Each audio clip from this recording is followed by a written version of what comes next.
नमस्कार दोस्तों, बिंदास बातें में एक बार आप सबका फिर से स्वागत है। आज की चर्चा, आज जैसा कि मैंने आपको लास्ट वीक बताया था, मैं इंडिया में हूँ। तो ये वीडियो मैं इंडिया में अपनी बिटिया के घर से बना रही हूँ, जहाँ वो रहती हैं आजकल। मौका मिला तो मैंने सोचा चलो वीडियो ही बना लिया जाए और आप लोगों को आपकी कनेक्टिविटी, जो कंटिन्यूटी है, वो ना ब्रेक हो। चलिए, तो आज की चर्चा, आज हम बात करेंगे कुछ हमारे बच्चों की हमारे पेरेंट्स के साथ रिलेशनशिप के बारे में। हमारे या आपके पति के, मतलब दादा दादी और नाना नानी से जो उनके रिलेशंस हैं आज के दौर में, इसके बारे में चर्चा करेंगे। सबसे पहले ये बताऊंगी कि मुझे ये दिमाग में आया क्यों। अब आप सब जानते हैं कि भाई ऑफिसेज में ऑस्ट्रेलिया में हम लोगों को जो शौक वाली जो रजा होती है या जो छुट्टी होती है वो मिलती है कि अगर कोई डेथ हो जाती है घर में तो ग्रीफ वाली जो हॉलीडेज होती हैं वो 1-2 दिन की मिलती हैं, और केयरर्स और दुनिया भर की चीज़ें। तो मैंने ऑफिस में देखा कि भाई ऑफ कोर्स मेरे जो कॉलीग्स हैं वो काफ़ी यंग लोग हैं, जिनके दादा दादी जिंदा हैं और एक एक करके जा रहे हैं। तो ये खास करके मैंने ऑस्ट्रेलियन कल्चर में देखा, या वाइट कल्चर में, या अदर कम्युनिटीज़ में, क्योंकि Australia is just not made of white, it's made of so many other people as well, other cultures and religions and beliefs. तो उन सब में मैंने ये देखा कि जब उनके घरों में दादा दादी की डेथ होती है तो बच्चे हैं उन पर बहुत असर होता है, and they need time to recover from the shock, and दुख उनका काफ़ी देर तक चलता है, क्योंकि वो लोग सब अपने दादा दादी और नाना नानी से काफ़ी क्लोज होते हैं। अब आप देखें तो चर्चा तो ऐसी होती है कि जो बाहर के लोग हैं उन लोगों का कल्चर ऐसा है कि वो अपने माँ बाप को ओल्ड होम में डाल देते हैं, घर में नहीं रखते हैं, सेवा नहीं करते हैं, तो कल्चर बड़ा ख़राब है, ऐसा है वैसा है। ऐसी धारणाएं हैं कि नहीं? हम सब ऐसे ही सोचते हैं और हमें ऐसा लगता है कि हमारा कल्चर तो भयंकर है, मतलब हम अपने माँ बाप को अपने साथ रखते हैं और सब ध्यान रखते हैं अपने माँ बाप का, और हम बेहतर हैं। लेकिन ऑफ लेट मैंने कुछ और ही महसूस करना शुरू कर दिया है। मैंने देखा है जो हमारे बच्चे हैं, आप खुद अपने घरों में देखें, हमारे बच्चे जो हैं वो अपने दादा दादी के करीब है ही नहीं। जैसे हम लोग हुआ करते थे वैसे वो नहीं है। एंड इन सेइंग दैट, ठीक है, कुछ सम एक्सटेंट वो लोग अपने नाना नानी से हैं करीब। उसका कारण ये है ऑफ कोर्स कि घर में जो माएँ हैं वो बच्चों पे ज़्यादा इन्फ्लुएंस रखती हैं। तो क्योंकि माएँ अपने माँ बाप से ज़्यादा इन्फ्लुएंस्ड और क्लोज होती हैं, तो फिर बच्चे भी उनसे क्लोज हो जाते हैं। कोई ज़रूरी नहीं कि क्लोज हो, बट हाँ, वहाँ ज़्यादा आना जाना रहता है। फिर भी बच्चे अगर आप देखें तो किसी से भी क्लोज नहीं होते हैं, ना नाना नानी से और ना ही दादा दादी से। ऐसा क्यों है? अब यही सब मैंने सोचते सोचते ये सोचा कि भाई इनके कल्चर में ऐसा क्यों है। अब आप अगर बाहर के लोगों को देखें, आज के दिन भी हमारे ऑफिस में जो बच्चे हैं उनके भी बच्चे हो रहे हैं, राइट? जो लड़कियां हैं, यंग लड़कियां हैं, 20, 22, 25, 30, 35 साल के जो लोग हैं, उनके सबके यंग बच्चे हो रहे हैं। और उन बच्चों का जो अपब्रिंगिंग है वो कैसे होती है पता? वहाँ चाइल्ड केयर का चलन बहुत ज़्यादा है, लेकिन child care is only divided for a few days. So say for example आपके हफ्ते में 5 दिन हैं, तो ज़्यादा करके ऐसा होता है कि 1 दिन या 2 दिन बच्चा जो है दादा दादी के साथ रहता है, दूसरे 2 दिन वो नाना नानी के साथ रहता है, और अगर इक्का दुक्का दिन जो बचे आपके काम के तब वो चाइल्ड केयर जाता है। और ये सिस्टम सिर्फ तब नहीं जब माएँ घर पे हो, माँ ना भी हो, माँ घर पे भी हो, हाउसवाइफ भी हो, तो भी बहुत करके ऐसा होता है कि बच्चे अपने नाना नानी और दादा दादी के घर जाके टाइम स्पेंड करते हैं। कई बार क्योंकि वहाँ डेट्स का चलन बहुत ज़्यादा है कि हस्बैंड वाइफ में कनेक्टिविटी होनी चाहिए, to have that chemistry, you go frequently on dates. तो हस्बैंड वाइफ मैरिजेस के बाद सालों बाद भी डेट्स पे जाते हैं। जब वो डेट्स पे जाते हैं तो उनके बच्चों को कौन देखता है? यही नाना नानी और दादा दादी।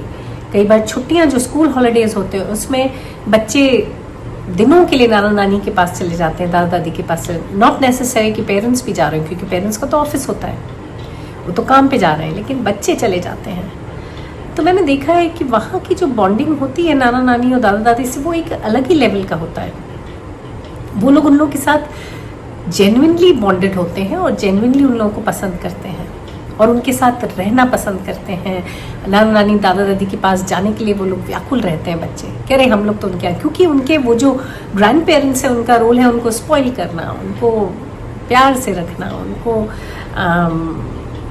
घुमाना फिराना, तो उनके लिए वो अच्छा टाइम बीतता है, तो वो उनके बहुत करीब आ जाते हैं। वहीं हमारे यहाँ क्या होता है, हमारे यहाँ न्यूक्लियर फैमिलीज़ हैं। अगर सास ससुर साथ में रहते हैं तो पता नहीं, कई बार वार्मथ नहीं होता है इनफ सास ससुर में या दादा दादी में, इतना वार्मथ नहीं होता है कि बच्चे को अपनी तरफ ले सके। जो अगर लेने की कोशिश करते हैं तो कई बार बहुओं को पसंद नहीं आता, तो नहीं हो पाता। दूसरा, आजकल नॉन इंटरफेयरिंग जो कल्चर आ गया है, उसकी वजह से दादा दादी कहीं और रहते हैं, नाना नानी कहीं और रहते हैं और माँ बाप कहीं और, तो ऐसा पॉसिबल ही नहीं होता कि किसी भी छुट्टी में बच्चे कहीं और जाएं, क्योंकि दूर दूर है सब, तो कोई रिलेशन ही नहीं होता ना नाना नानी से और ना ही दादा दादी से। और वही छुट्टियों में जब हम जाते हैं तो हमारे साथ बच्चे जाते हैं। अब एक छुट्टी में क्या कनेक्शन डेवलप हो जाएगा, कुछ नहीं होता, हार्डली एनीथिंग। हाँ, अपने नाना नानी के साथ वो ज़्यादा इंजॉय इसलिए कर पाते हैं क्योंकि उस घर में उनकी माएँ कंफर्टेबल हैं। जब उनकी माएँ कंफर्टेबल हैं तो थोड़ा माहौल अलग हो जाता है, पर एज सच तो वो उनसे भी क्लोज नहीं है। ऐसा नहीं है कि माँ के बगैर वो दादा दादी या नाना नानी के यहाँ टिक जाएंगे, नहीं टिकेंगे, कहीं भी नहीं। उसमें भी माँ का रोल ज़्यादा है, क्योंकि बाप तो एनीवेज हर जगह एब्सेंट ही होता है हमारे कल्चर में। आई डोंट नो व्हाई, कहीं होता ही नहीं है, और शायद इसी में वो अपनी मर्दानगी समझता है कि मैं कहीं हुई नहीं, भगवान जाने। और फिर बाद में जब बहुत लेट हो जाती है तो लगता है भाई हमारी तो सुनते ही नहीं है, हमारी तो देखते ही नहीं है, हमें तो समझते ही नहीं है, हमें तो चाहते ही नहीं है। ये बात का रोना होता है।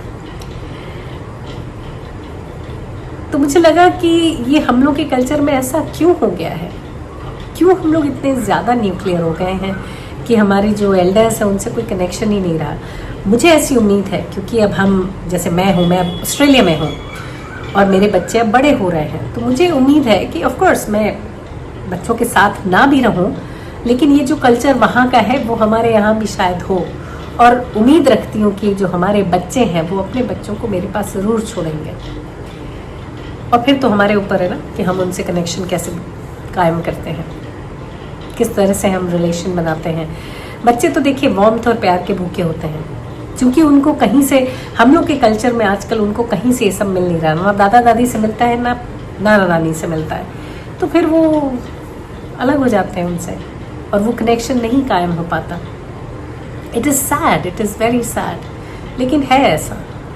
और वहीं जिनको हम क्रिटिसाइज़ करते हैं कि गोरों का कल्चर ऐसा है, वो अपने बड़ों का आदर नहीं करते, सम्मान नहीं करते, ये है वो है, वहाँ देखिए आप किसी भी 20, 22, 25, 30 साल के बंदे को पकड़ लीजिए, बंदी को पकड़ लीजिए, उनसे अगर आप पूछिए कि उनका रिलेशन उनके दादा दादी नाना नानी से कैसा है, तो आपको पता चलेगा कि वो लोग कितने क्लोज हैं और कितना वो इन्जॉय करते हैं।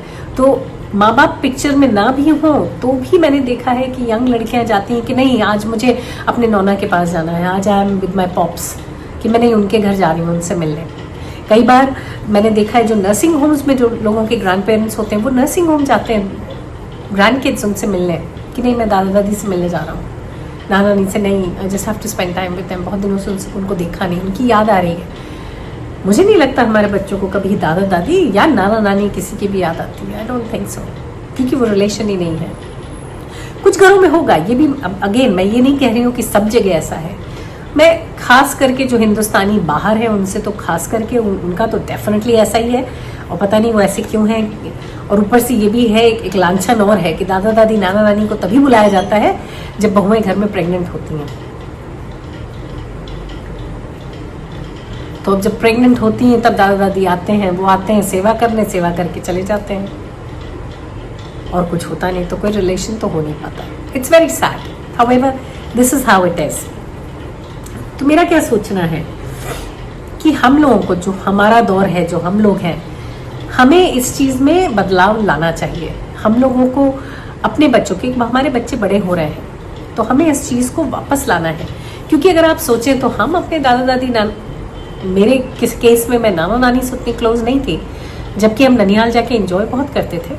लेकिन दादा दादी, बुआ, चाचा, इन सब से हम लोग बहुत क्लोज थे। हम लोग तो बुआओं के बहुत ही क्लोज थे और चाचाओं के भी बहुत क्लोज थे। दादी दादा तो हम लोग को किस्से सुनाया करते थे। हमारी कहानियाँ सब दादी से ही आती थी। दादी रात को सोते वक्त तो कहानी सुनाती थी। ये जो ओरिजिनल जो तरीके हैं वो अभी भी वेस्टर्न कल्चर में कायम है, हमारे यहाँ गुम हो गए हैं for some reason, which is very sad, लेकिन है ऐसा। फिर क्या होता है ना कि जब आप जाते हो अपने मायके, या जब आप ऑस्ट्रेलिया से वापस इंडिया ट्रैवल कर रहे हो और अपने माँ बाप के घर या अपने सास ससुर के पास हो, बच्चों को बहुत अनकंफर्टेबल रहता है हर सिचुएशन में। आप हर समय बंधे रहते हो उनसे कि उनको कैसे कंफर्टेबल करें, कि उनको कैसे सुविधाएं कायम करें, फिर आप खुश रह पाते हो। अगर आपको अकेले कहीं जाना है तो पॉसिबल नहीं है, क्योंकि बच्चे बहुत ही अनकंफर्टेबल होते हैं अपनी सिचुएशंस में, उन घरों में, विच इज़ सो सैड। घर तो उनके वो भी हैं, लेकिन नहीं, वहाँ वो खुश नहीं होते। Sad thing. हाउएवर, हम इस चीज़ में बदलाव ला सकते हैं। जो हो गया सो तो हो गया, पर हम आगे, क्योंकि अब हम लोग, अगर हम ऑस्ट्रेलिया में हैं तो हमारे बच्चे भी ऑस्ट्रेलिया में, उनके बच्चे भी ऑस्ट्रेलिया में ही होने वाले हैं।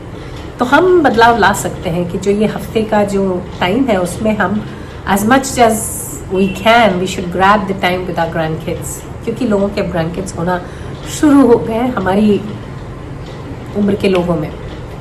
तो हमें उस टाइम को ग्रैब करना चाहिए, उसको भार नहीं समझना चाहिए और अपने ग्रैंड किड्स से क्लोज होना चाहिए। We should make it possible कि वो लोग हम लोगों को प्यार करें और वो जो चीज़ें हम खो चुके हैं उन्हें हम वापस लाएं अपने जीवन में। होपफुली कुछ किसी ने रिलेट किया होगा इस टॉपिक से, होपफुली किसी को कुछ समझ भी आया होगा और होपफुली हम लोग के फ्यूचर्स आज हमारे जैसे बच्चों के वैसा नहीं होगा।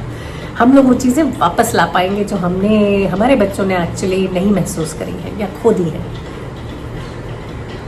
चलिए, आज के लिए सिर्फ इतना ही। अगले हफ्ते फिर मिलेंगे किसी और बात, किसी और चर्चा के साथ। तब तक के लिए आप देखते रहिए बिंदास बातें। Bye bye. See you all back in Australia next week. Bye bye.